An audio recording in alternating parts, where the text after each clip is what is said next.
everyone, I would like to introduce you to my new chess series, Mastering Middle Games in Chess. The part 1 of the series is The Art of Exchanging Pieces. One common habit among many players is exchanging pawns or immediately on an auto mode at the first opportunity they see. Exchanging pieces brings an immediate clarity to the position, which is tempting. But we have to keep certain points in mind. 1. Not all exchanges are equally favorable to both players.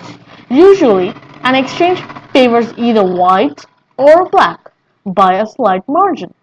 We should agree to an exchange only if it favors us more than our opponents. Sometimes, if the proposed exchange favors us more than our opponent, it can be advantageous to delay the exchange by even one move, so long as the proposed exchange cannot be avoided by the opponent. If an exchange is favorable to our opponent, it would be in our interest to avoid or delay exchanging. If our opponent gains anything from an exchange, it would be in our interest to avoid or delay exchanging. So in this part 1, there are 8 topics of exchanging pieces. Today we will see realizing a material advantage. My name is Sarun and let's get started. The exchange of pieces is an important idea at any stage of the game, one that have huge impact on strategical balance. One of the first strategical principles taught to a new chess player is what, when we have more material, exchange pieces. Thus we are able to reduce the opponent's counterplay and simplifying to an endgame, where the material can be more easily realized. Let's see a few examples.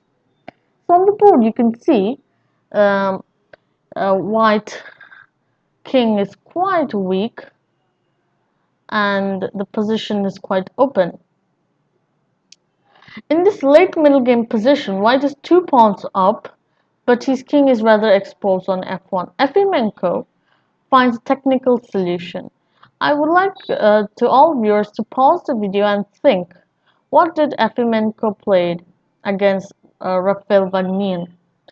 And I hope you found that queen d4 is a good move, forcing a queen exchange that will finish off black's counterplay and produce a superior endgame. When carrying out such exchanges, we should be ready to return some of the extra material if needed, like the f7 pawn. In this case, in contrast, bishop b3 failed to queen c3 check, king b1, rook takes b3, good move, a takes b3, queen takes b3 with a perpetual. So after queen d1, queen d4, queen takes d4. If queen e7, let's say if black avoided, then bishop b3, black's counterplay is gone because the queen is quite inactive and it doesn't really attack the king and the rook also.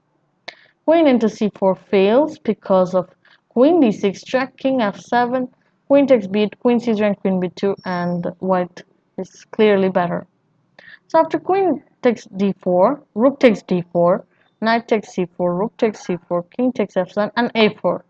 A good move. Passed pawns should be moved forward.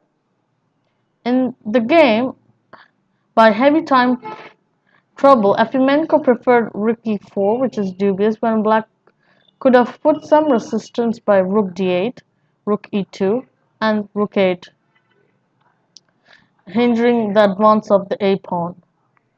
But yeah, the really nice move is a4, king e6, king a2, and white wins by bringing up his king. Let's see another example. Oops.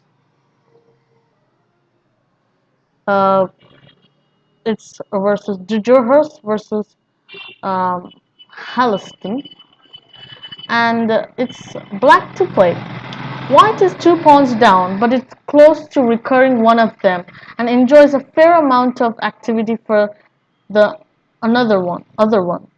His next move might be knight takes a3, rook a2, knight b5 with some initiative.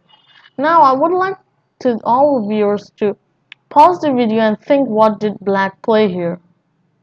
I hope you got the solution right. The right move is queen b6. Looking for a queen exchange to reduce white's initiative and lead the game into an endgame with an extra pawn. So white avoided this because then black would be simply better. Um, there's some variations. If queen d1, queen b2, knight b2, and queen takes c3, white queen side collapses, while bishop b5 can be met by bishop d7, and white is in trouble. After queen c2, black played a really nice move again, in the same spirit of the previous move. Now the queen exchange is inevitable, because if he moves, he loses his rook. So queen takes b2, a takes b2, rook a2, bishop d7, rook takes b2, triple zero, knight bd2, and rook g8. As often happens, a material advantage is transformed into a positional one, or vice versa. In this case, black returns the second pawn in order to swap the opponent's most active piece. Rook takes g8, rook takes g8, bishop takes h7, rook f8, knight g1. It is not easy to find any prospect for white's minor pieces. b5, good move, knight e2, b4, hitting the base of the pawn chain. Thanks to the bishop pair, the passed a pawn, white's weaknesses, black is clearly better. I hope you learned from these examples. In the video description, I have some some um, examples, like tests, where you can try out yourself solving them. I hope you learned something. Thanks for watching.